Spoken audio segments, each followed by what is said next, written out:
Hello dear student, आप सभी का हमारे फाउंडेशन क्लास में बहुत बहुत स्वागत है। तो अब हम चल रहे हैं 2025 और 26 सेशन के लिए बॉटनी पढ़ने। देखिए, आप एमएससी एंट्रेंस की तैयारी कर रहे हैं, बॉटनी असिस्टेंट प्रोफेसर की तैयारी कर रहे हैं, या ऐसे किसी भी एग्जाम की तैयारी कर रहे हैं जहाँ पे बॉटनी यानी कि lower botany, taxonomy, plant physiology, ecology, genetics, molecular biology ये सब पूछा जाता है, तो आप एकदम सही जगह पे हैं। बस आपको करना क्या है, जितना इंस्ट्रक्शन यहाँ पे दिया जाए, जितनी चीज़ें यहाँ पे बताई जाने वाली हैं वो आपको फॉलो करनी है। बहुत ज़्यादा टाइम नहीं लगेगा और बहुत ही टफ तरीके से हम आपको नहीं बताएंगे, आपको एकदम पूरा गाइडेंस देंगे। पूरी तरीके से आपको ट्रेन किया जाएगा यहाँ पे कि आप इजी तरीके से बॉटनी को समझेंगे। सिर्फ यहाँ पे एग्ज़ाम आप नहीं क्वालिफाई करेंगे कि आपका नंबर आया, एग्ज़ाम क्वालिफाई हुआ, कहीं बढ़िया यूनिवर्सिटी में आपका एडमिशन हुआ, जॉब के लिए आपने कट ऑफ क्लियर किया। कट ऑफ क्लियर करने के अलावा आपको यहाँ पे बहुत अच्छे तरीके से चीज़ें समझ में आने वाली हैं। आपको एक तरीके से वो होता है ना कि एक तरीके का ज्ञान प्राप्त हो जाना, कि हमको समझ में आए कि हम आखिरकार पढ़ क्या रहे हैं, क्यों पढ़ रहे हैं, ये चीज़ें होगा। तो देखो, ये अचीवर 5.0 बैच है जो कि ऑफिशियल क्लासेस हमारा रन होगा, आपको पता ही है, 15 ऑफ द मई से, है ना। अगर बाद में आप देख रहे हैं, हो सकता है कोर्स आगे बढ़ गया, तो कोई दिक्कत नहीं है, बैकलॉग आप कवर कर लोगे। ये कोर्स हम कंप्लीट कर लेंगे, सारा कंटेंट लगभग मिड नवंबर 2025 या दिसंबर तक कवर हो जाएगा। अभी आगे भी बैचेज आएंगी, अगर आप बाद में देख रहे हैं फाउंडेशन क्लास तो होगा, है ना। देखो, कोर्स में हम क्या क्या देंगे ये तो आपको पता ही है। आगे मैं स्ट्रेटेजी की बात करूंगा और मैं इस वीडियो में ये भी बात करूंगा कि आखिरकार हमारी ये जर्नी, सीखने का जो ये जर्नी है, ठीक है, कैसा रहने वाला है, हम यहाँ पे क्या क्या सीखने वाले हैं बढ़िया तरीके से। तो चलो आओ स्लाइड पे आगे बढ़ते हैं। ये देखो कोर्स का है आपका।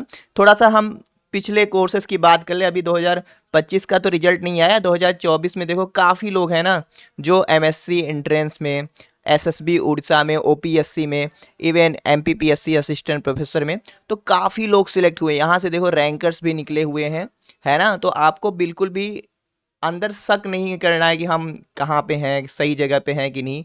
आप सही जगह पे हैं, आप मान के चलिए। यहाँ पे हम आपके साथ 1-to-1 कनेक्शन में हैं, जुड़े हुए हैं। कोई भी आपको डाउट आता है, हम यहाँ पे हैं आपके डाउट क्लियर करने के लिए, है ना। सो आगे थोड़ा सा बढ़ें तो यहाँ पे देखिए, ये है जो एसएसबी का ये रिजल्ट आया था। तो एसएसबी उड़ीसा में भी काफ़ी लोग सिलेक्ट हुए थे जो हमारे कोर्स के अंदर थे, ठीक है भाई। तो ये हमारा है आज का फाउंडेशन क्लास का लेक्चर नंबर 1, ठीक है। तो देखो, हम ऑल ओवर ना बॉटनी पढ़ने चल रहे हैं, ठीक है। बॉटनी में हम क्या स्टडी करते हैं मुझे शायद से बताने की ज़रूरत नहीं है, लेकिन हम बॉटनी में क्या पढ़ते हैं यही हम कहते हैं कि बॉटनी, हम एमएससी इन बॉटनी है या हम बीएससी कर लिए हैं बायोलॉजी से, तो हम बॉटनी लेंगे या जूलॉजी लेंगे या केमिस्ट्री लेंगे। तो बॉटनी में हम ऑल ओवर प्लांट के बारे में स्टडी करते हैं कि आखिरकार ये प्लांट होते क्या है ना। जैसे हम धरती पे रहते हैं ना, धरती पे हमारा घर है भैया। हमारा घर जो होता है हैबिटेट, हम जिस हैबिटेट में, जिस एरिया, जिस लोकेलिटी में रहते हैं, वहाँ पे अलग अलग तरीके के प्लांट होते हैं। अगर यूँ हम प्लांट के बारे में बात करें तो आपको पता होगा ना कौन कौन से प्लांट होते हैं। आप आसपास कौन से प्लांट देखते हैं, थोड़ा बताइए। आप कहोगे सर हम नीम, महुआ, आम, ठीक है, बेल, ये सब देखते हैं ना। देखो प्लांट को ना, देखो हम क्लासिफिकेशन के बारे में भी बात करेंगे जब हम आगे पढ़ेंगे ना। अभी तो हम आपको थोड़ा सा बस बता रहे हैं, क्लासिफिकेशन के बारे में बात करेंगे। आखिरकार प्लांट, जैसे देखो प्लांट में मोस्टली हम क्या पढ़ते हैं, मैं बस बता रहा हूँ। एल्गी पढ़ते हैं, ठीक है। फिर उसी में हम क्या पढ़ते हैं, फंजाई भी आ जाता है। फंजाई प्लांट नहीं है, ठीक है, क्योंकि वहाँ पे क्लोरोफिल नहीं है। फिर हम ब्रायो पढ़ेंगे, टेरिडो पढ़ेंगे, जिम्नोस्पर्म पढ़ेंगे, फिर एंजियोस्पर्म पढ़ेंगे। ये प्लांट के बारे में ऑल ओवर, ये क्लासिकल बॉटनी है। इसके अंदर एम्ब्रियोलॉजी, प्लांट मार्फोलॉजी, एनाटॉमी, ये सब भी आ जाएगा। फिर हम जो कॉमन चीज़ें हैं लाइफ साइंस का, जूलॉजी का, जैसे मॉलिक्यूलर, सेल, जेनेटिक्स, ये सब पढ़ेंगे।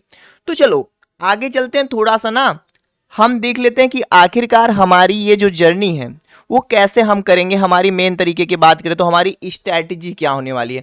बहुत लोग देखो स्ट्रैटेजी के बारे में पूछते हैं कि सर हम किस तरीके से पढ़ाई करें, तो मैं शुरू में ही आपको ये चीज़ क्लियर कर देना चाहता हूँ। देखो स्ट्रैटेजी ना आपको दूसरों की स्ट्रेटेजी तो ज़्यादा काम आने वाली है नहीं। मैं यहाँ पे इवन आपको एक स्ट्रेटेजी बता देता हूँ, आप इसमें अपने तरीके से मॉडिफिकेशन कर सकते हैं, थोड़ा सा चेंज ला सकते हैं कि आपको किस तरीके से चीज़ें करनी है ना। समझ गए ना। चलो देख लेते हैं हम क्या क्या करने, व्हाट टू डू, हमें क्या करना है। सबसे पहला चीज है यहाँ पे क्या लिखा गया है, एनालाइज द सिलेबस। तो हम क्या पढ़ने वाले हैं यहाँ पे, देखो बॉटनी पढ़ने वाले हैं। एक चीज मैं सिलेबस के बारे में आपको एकदम अच्छे से क्लियर कर देता हूँ, वो एमएससी एंट्रेंस हो, सेंट्रल लेवल का हो, स्टेट लेवल का हो, या वो असिस्टेंट प्रोफेसर का एग्जामिनेशन हो, या वो लेक्चरर का एग्जामिनेशन हो। देखो आपको सिलेबस को लेके बहुत ही कंफ्यूज नहीं होना वाला है, होने का ज़रूरत है आपको। देखो यहाँ पे ना हम जो पढ़ाएंगे यहाँ पे आपको ना एक बहुत ही बढ़िया सा बेसिक एंड रफ चीज़ें लेके चलेंगे। हमारा खुद का सिलेबस, हम आपको क्या क्या पढ़ाने वाले, जैसे आप देखोगे आपके एग्जाम में सिलेबस है ऐसे करके आर्किगोनिएट दे दिया, या इथनो बॉटनी दे दिया, या वहाँ पे टेक्निक दे दिया। तो सिलेबस देख के आपको बिल्कुल भी घबराना नहीं है। हम यहाँ पे आपको एकदम बढ़िया से पढ़ाएंगे। देखो क्या क्या पढ़ाएंगे, हम आपको सबसे पहले एल्गी पढ़ाएंगे, फिर इसके अंदर आपको हम फंजाई पढ़ाएंगे, है ना। फिर यहाँ पे हम आपको माइक्रोबायोलॉजी पढ़ाएंगे, है कि नहीं। तो ऐसे चीज़ें चाहिए, माइक्रोबायोलॉजी। फिर यहाँ पे हम आपको जैसे ब्रायो पढ़ाएंगे, फिर आपको टेरिडो पढ़ाया जाएगा, टेरिडो पढ़ाया जाएगा। फिर ऐसे करके टेरिडो के बाद जिम्नो, फिर प्लांट मार्फोलॉजी, फिर प्लांट एनाटॉमी, फिर एम्ब्रियोलॉजी, फिर आपको पढ़ाया जाएगा प्लांट टेक्सोनॉमी, फैमिली वाले पोर्शन। फिर इकोनॉमिक बॉटनी पढ़ाया जाएगा। फिर सेल बायो पे आएंगे, बायोकेमिस्ट्री पढ़ेंगे, मॉलिक्यूलर पढ़ेंगे, जेनेटिक्स पढ़ेंगे, इकोलॉजी पढ़ेंगे, इवोल्यूशन पढ़ेंगे, बायोटेक्निक पढ़ेंगे। तो ऐसे करके हम पढ़ाएंगे। अब जैसे आपको पता, जैसे माइक्रोबायोलॉजी की बात करें तो आपको क्लियर आइडिया हो। जैसे लोग क्या कहते हैं कि सर हम माइक्रोबायोलॉजी के लिए ब्रोक का बुक पढ़ लें क्या, तो किताब भैया देखो उठाओगे यहाँ पे, आप देखो थ्योरी के लिए नहीं पढ़ रहे हो, बीएससी वाली चीज़ें नहीं पढ़ना, आपको इस तरीके से पढ़ना है कि आपका एमसीक्यू सॉल्व हो जाएगा। आप कोई भी एग्जाम का पेपर उठा के देखोगे, माइक्रोबायोलॉजी से they are asking about the bacteria का टाइप, फ्लैजेला के आधार पे, न्यूट्रिशन के आधार पे बैक्टीरिया का रिप्रोडक्शन, वायरस के बारे में कि वायरस क्या है, लैक्टिक लाइसोजेनिक साइकिल क्या है, माइकोप्लाज्मा क्या है, प्रियॉन क्या है, वायराइड क्या है। इतना चीज़ें जो मैं बता रहा हूँ, है ना। अगर आपको पता है कि वायराइड से क्या डिजीज है, प्रियॉन से क्या डिजीज है, इतना आपका क्या होगा भैया, इनफ रहेगा। क्योंकि ऐसा नहीं कि आपको सिर्फ माइक्रोबायोलॉजी ही पढ़नी है, ढेर सारी चीज़ें पढ़नी है ना। ऑल ओवर हम बॉटनी आपको पढ़ाएंगे। और बिलीव कीजिए, द बर्निंग डिजायर के ऊपर आपका बिलीव सबसे बढ़िया होना चाहिए कि आप जो पढ़ रहे हो उतना आपके लिए बढ़िया है। देखो एक लोग हमसे हमेशा पूछते रहते हैं, जैसे अभी आप भी, आपके भी दिमाग में ये सवाल आएगा, बहुत लोगों के दिमाग में सवाल आएगा, सर इनफ है क्या इतनी चीज़ें, इतना हम कर लेंगे तो एग्जाम में हो जाएगा क्या। तो अभी से मैं क्लियर कर देता हूँ, जितना चीज़ें यहाँ पे पढ़ाया जाएगा आप पीवाईक्यू उठा के देखना, हम जो भी चीज़ें पढ़ा रहे हैं आप देखना कि आप कितना सीख पा रहे हो, आपको कितना समझ में आ रहा है, ये इंपॉर्टेंट है। इनफ चीज़ नहीं होती है, ठीक है। इनफ तो एज ए टीचर हम तो पढ़ा रहे हैं, हम तो अपना लगभग मान लो जो पढ़ा रहे हैं, आप कितना समझ पा रहे हो वो मैटर करता है। ये नहीं कि सर इतना इनफ है, कंटेंट इकट्ठा करके ये सब चीज़ें करके कुछ नहीं होने वाला है। आप कितना समझ पा रहे हो, आपका कितना चीज़ें क्लियर हो पा रहा है, आप कितना रिवाइज कर ले पा रहे हो, ये जरूरी है ना। तो इनफ वाला टर्म जो है, इनफ वाला वर्ड जो है, अपने डिक्शनरी से हटा देना। जितना चीज़ें पढ़ते चलना, उतना रिवाइज करते चलना, आप खुद देखोगे कि आप में इंप्रूवमेंट हो रहा है। अब देखो यही चीज़ है, अगला है कि नोट डाउन द टॉपिक। जैसे कोई भी चैप्टर है ना, जैसे एल्गी है या मालिकुलर की बात करें, तो मालिकुलर में आखिरकार आपको क्या पढ़ना है, डीएनए क्या होता है, आरएनए क्या होता है, रिप्लिकेशन क्या है, ट्रांसक्रिप्शन क्या है, ट्रांसलेशन क्या है, जीन रेगुलेशन क्या है, जेनेटिक कोडान क्या है। मतलब मैं ये कहना चाहता हूं कि इस जर्नी में अगर आप आगे चल रहे हैं तो हर चैप्टर के पहले बारे में पता चलो करो कि ये जो क्वेश्चन, मतलब इतना मैं कहना चाहता हूं एज ए स्टूडेंट, अगर आपको एक कोई पेपर मिले, आप सीयूईटी 2025 या असिस्टेंट प्रोफेसर 2025-26 जो भी आपके पास पेपर हो, उठा के आप देख लेना, क्वेश्चन देख के अगर आप ये गेस कर पा रहे हो कि ये इस चैप्टर के इस सब टॉपिक के इस टॉपिक से है तो आप सही हो। तो आपको मतलब करना क्या है कि इस चैप्टर के अंदर हमें क्या क्या पढ़ना है ये आपको पता हो। मे के प्लान, तो प्लान यही रहे, देखो प्लान सबसे बढ़िया यही है, जैसे हम आप हमारे कोर्स में इनरोल हो या अभी इनरोल करने वाले हो, ज्वाइन करने वाले, प्लान यही है भैया। देखो हम करेंगे क्या, हम आपको देंगे डेली 12 PM पे एक लेक्चर।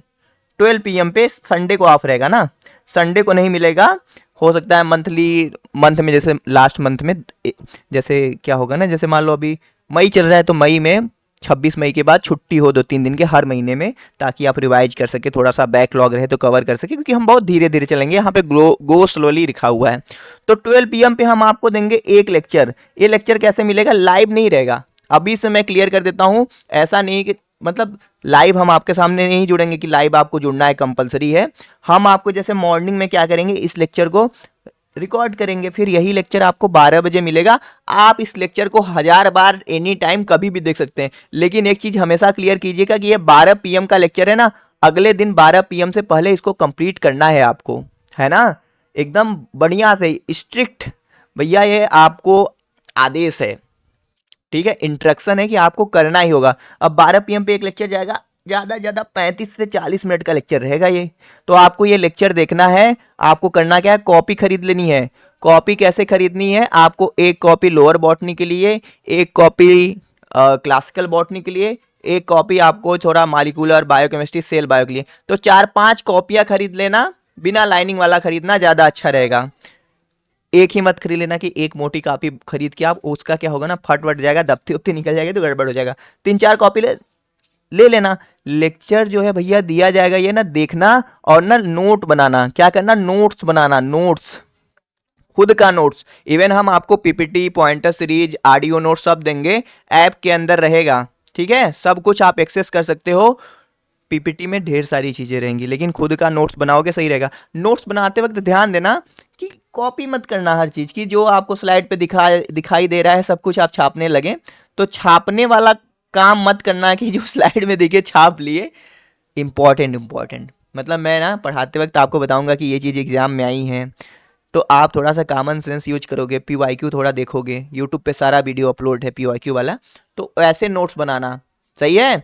नोट्स जरूर बनाना, ये बहुत ज़्यादा जरूरी है, नोट्स बनाना मस्ट, ठीक है, नोट्स जरूर बनाना है।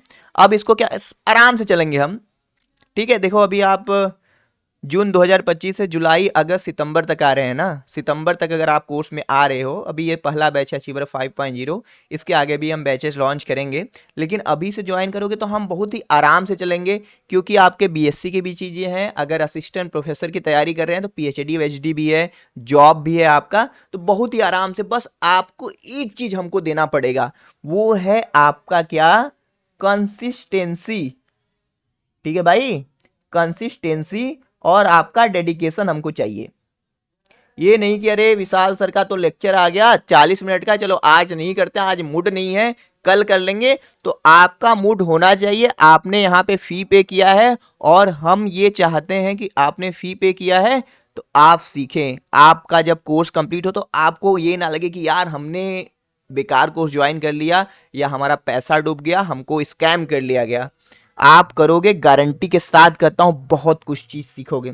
आपका सबसे मोस्ट इंपॉर्टेंट चीज ये भी रहने वाला है, रिवाइज करना एफिशिएंटली, इफेक्टिवली। कैसे रिवाइज करना है, जैसे एक लेक्चर हो गया ना, दूसरे दिन देखो रिवाइज करने का तरीका भी बता देता हूं।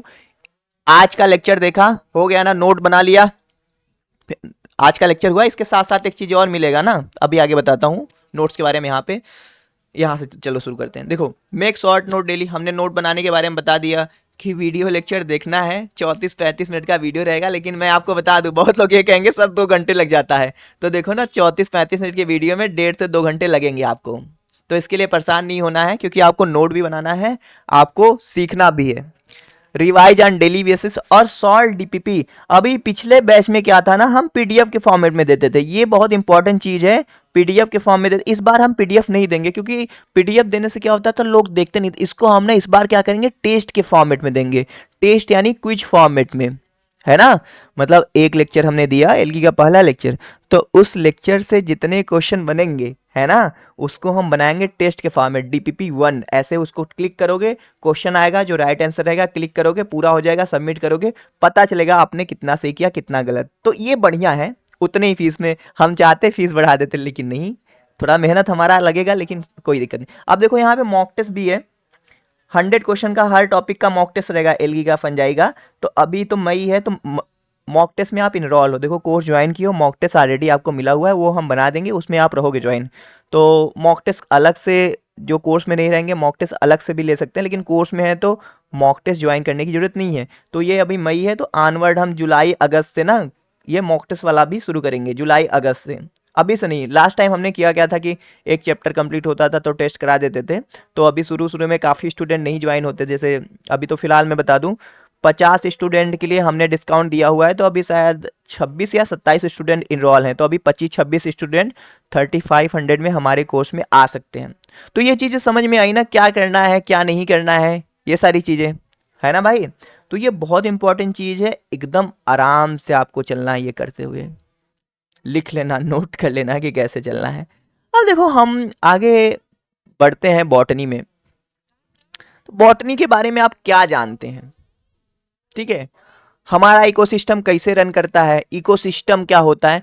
तो बॉटनी पढ़ते हो ना, एक छोटे छोटे टर्म से मिलके बनी होती है। जैसे यहाँ पे टर्म दिया गया है इकोसिस्टम, तो इकोसिस्टम जब हम बचपन में होते थे, शुरू में जाते थे, कहते थे ना पर्यावरण के बारे में पढ़ते थे, तो पर्यावरण परिधन आवरण से मिलके बना होता है। हम कहते थे कि हमारे चारों तरफ का वो घेरा जो हमें घेरे होता है और हमें अफेक्ट करता है पोटेंशली, उसे हम इकोसिस्टम कहते हैं। इकोसिस्टम जो होता है बायोटिक एंड एबायोटिक फैक्टर से मिलके बना होता है। तो हमने आपको क्या कहा, यही चीज़ें मैं आपको क्लियर कराऊंगा। मुझे पता है आपको ये पता है कि बायोटिक एंड एबायोटिक फैक्टर क्या होता है, पता है ना, लेकिन यही पूरा इकोलॉजी का सार है, बेस है। जैसे बायोटिक में क्या आ जाता है, बायोटिक में हम बात करें तो हरे पौधे प्रोड्यूसर हो गए, प्राइमरी कंज्यूमर हो गए, सेकेंडरी कंज्यूमर हो गया, टॉप कंज्यूमर हो गया, फिर हमारा क्या होगा डीकम्पोजर हो गया। ए बायोटिक में जैसे हमारा क्या हो गया, देखो यहाँ पे वाटर हो गया, एयर हो गया, लाइट हो गया, टेम्परेचर हो गया। तो अब जैसे हम यही ले लें, टेम्परेचर ले लें,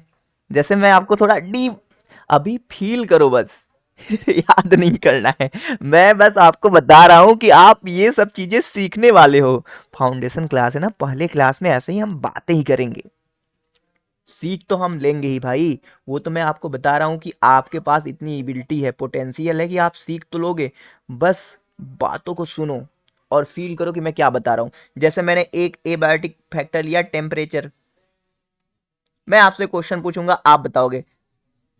राइटिंग सही नहीं है, अरे इसलिए सही नहीं है क्योंकि मैं अभी अपने टेबल पे सही से बैठा नहीं हूँ। सही समझ में आ रहा है ना क्या लिख रहा हूँ, बोल जो रहा हूँ समझ में आ रहा है कि नहीं, आना चाहिए। देखो अब ये सूरज भगवान है, हमारे ultimate source of energy on the earth सूरज भगवान, है ना। तो अब टेम्परेचर है, अब आप ही सोचो गर्मी का मौसम है, ज्यादा टेम्परेचर होगा तो आप क्या करोगे। जैसे आप इसे रास्ते में जा रहे थे, ये मान लो आप हो, ठीक है, ये आप हो, हंसो मत, नहीं बनाना आता हमको कला। तो आप गर्मी में कहीं जा रहे थे बाजार मार्केट में सामान वामान खरीदने, मम्मी ने भेजा था, आपको एकदम बहुत ज्यादा गर्मी लगने लगा। इस बीच में ही एकदम मस्त आम का पेड़ दिखा, फरा हुआ भी था, तो यहाँ बैठने के लिए एक ऐसे बना हुआ था ब्रेंच टाइप का, आप यहाँ पे बैठ गए ना, लेकिन वहां पे आपने एक इकोलॉजिकल फिनोमेना को फॉलो, आप क्या किए, एस्टिवेशन करने लगे, सुस्ताने लगे, गर्मी से आप चेंज हुआ। फिर ये ठंडी है, ठंडी में बहुत लोग होते हैं बिल उल में चले जाते हैं, वो हिबरनेशन होता है। अब देखो टेम्परेचर जो है ना, टेम्परेचर के आधार पे ही ना बहुत रूल होता है। जैसे मैं आपको बस नाम बताऊंगा, जैसे बर्गमान रूल, कभी सुने हो का, बर्गमान रूल, एलेन रूल, है ना, इकोलॉजी में एलेन रूल होता है, फिर राष्ट्रीय रूल होता है। मैं अभी ये सब रूल नहीं बताऊंगा, जब इकोलॉजी पढ़ेंगे तो हम रूल बताएंगे। अलग अलग टाइप के इकोलॉजी पढ़ोगे तो आपको बायोम के बारे में देखने को मिलेगा। जैसे बायोम या इकोसिस्टम का, जैसे मान लो डिजर्ट हो गया, है ना, डिजर्ट हो गया, टुंड्रा बायोम हो गया, ठीक है, ट्रॉपिकल रेन फॉरेस्ट हो गया। अब देखो दो चीज होते हैं जो इन सारे इकोसिस्टम या बायोम को बनाने का काम करता है। पहला होता है हमारा टेम्परेचर, इस सूरज भगवान, और दूसरा होता है रेनफॉल, पानी। तो अब डिजर्ट कैसे बनेगा, बताओ, रेनफॉल और टेम्परेचर, डिजर्ट में रेनफॉल ज्यादा होगा कि नहीं? तो डिजर्ट कैसे बनेगा?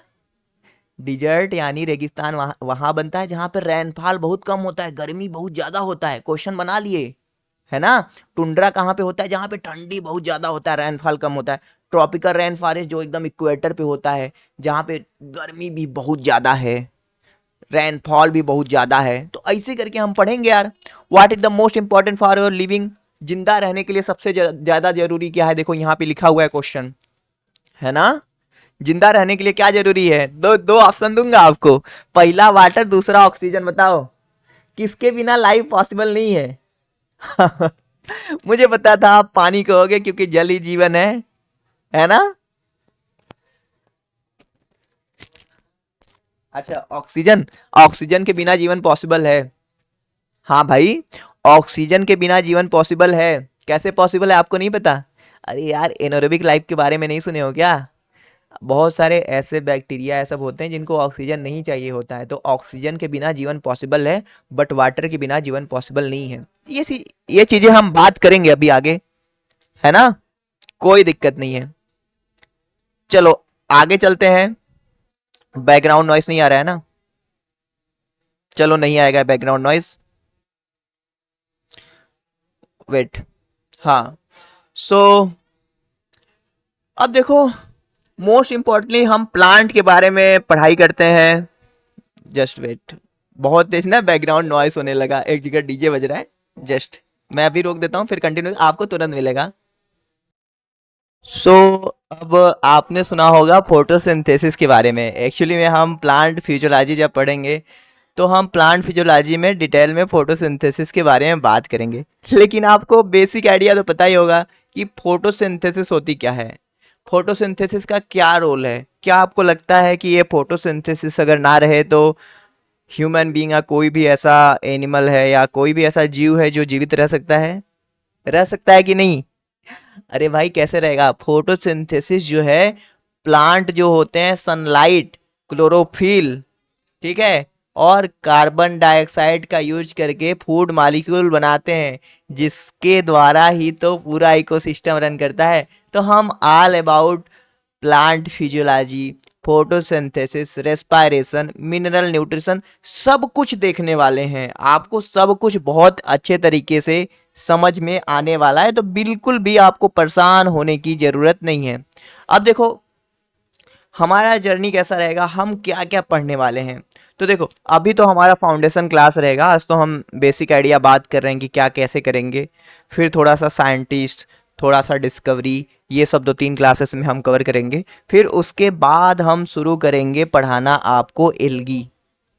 आखिरकार एल्गी क्या होते हैं, थैलस ऑर्गेनाइजेशन, क्लोरोप्लास्ट का शेप, अलग अलग एल्गी, अलग अलग कैरेक्टरिस्टिक। फिर एल्गी के बाद हम चलेंगे ऐसे ऑर्गेनिज्म के बारे में पढ़ेंगे, ऐसे ग्रुप के बारे में पढ़ेंगे जिसके पास कोई भी क्लोरोफिल नहीं है, वो एब्जॉर्प्टिव टाइप का मोड ऑफ न्यूट्रिशन शो करेंगे।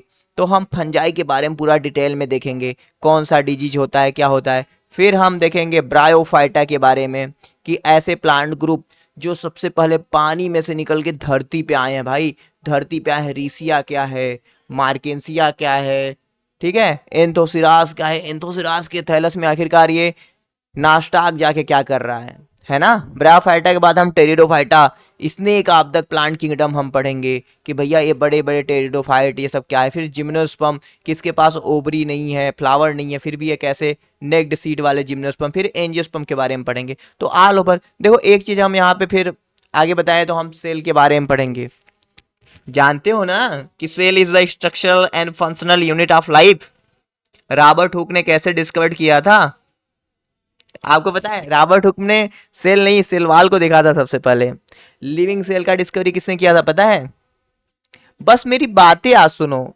मैं चाहता हूं आपकी जो फ्रीक्वेंसी है मेरे फ्रीक्वेंसी से मैच कर जाए, आप मेरे बातों को समझने लगें, आपका जो नॉलेज है वो थोड़ा सा बढ़ता रहे मेरी बातों को सुन के। जैसे मैं कहूँ लिविंग सेल का डिस्कवरी किया ल्यूएन हॉक ने लिखा secret of nature book. Leeuwenhoek थे हॉलैंड के निवासी। तो ऐसे करके जो मैं एक एक चीज बताऊंगा ना, क्या नोट कर रहे हो क्या?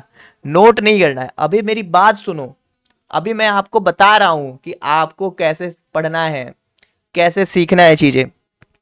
ये देख रहे हो ये क्या है, यहाँ पे ये राउंड राउंड कर रहा हूं ना, क्या है पता है, ये एक बैक्टीरिया है। तो बैक्टीरिया कैसा होता है, प्रोकैरियोटिक होता है। बैक्टीरिया में जेनेटिक मटेरियल कैसा होता है, सेल वाल किन चीज़ों से मिलके बना होता है, सारा हम बात करेंगे। प्लांट सेल क्या है, एनिमल सेल क्या है, अलग अलग हम सेल ऑर्गेनेल के बारे में बात करेंगे। क्या बात करेंगे, सेल ऑर्गेनेल के बारे में, है ना। हम कौन कौन से ऑर्गेनेल देखेंगे, देखो यहाँ पे क्या है, माइटोकांड्रिया के बारे में देखेंगे, फिर हम इंडोप्लाज्मिक रेटिकुलम के बारे में देखेंगे, हम देखेंगे राइबोसोम के बारे में, हम देखेंगे सेंट्रियोल के बारे में, ढेर सारा न्यूक्लियस है, सब सब कुछ देखेंगे, है ना भाई। देखो ये माइक्रोबायोलॉजी है भाई। माइक्रोबायोलॉजी क्यों जरूरी है, अभी आपने देखा होगा कुछ समय पहले कोरोना वायरस का प्रकोप आया था, तो आपको समझ में आया होगा कि भाई आखिरकार ये वायरस, बैक्टीरिया, फंजाई, ये सब कितने खतरनाक होते हैं, है ना। अभी जैसे एक रिसेंट स्टडी कह रही है कि भैया ये जो वायरस होते हैं ना, इसमें इतना तेज म्यूटेशन होता है, जैसे आपने सुना होगा corona virus, SARS corona virus 2, ऐसे करके उसमें जो होता है ना, स्पाइक में म्यूटेशन हो के अपना एडॉप्ट करता रहता है, तो वैक्सीन सही तरीके से काम नहीं करता। तो ऐसे ये H5N1 बर्ड फ्लू वाला है ना, कहा जा रहा है कि इसमें इतना तेज म्यूटेशन हो रहा है कि आगे हो सकता है इसकी वजह से भी पैंडेमिक आ सकता है ना।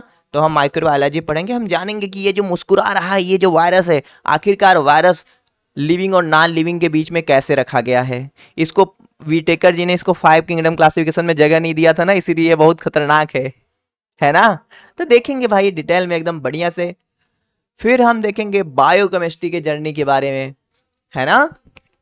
बायोकेमिस्ट्री मतलब समझते हो, बायो मतलब लाइफ और केमिस्ट्री मतलब केमिकल। तो हमारे जीवन को बनाने में कौन कौन से केमिकल है जो इंपॉर्टेंट है, आपके शरीर में कौन कौन से केमिकल जो इंपॉर्टेंट है। अरे फैट है, कार्बोहाइड्रेट है, लिपिड है ना।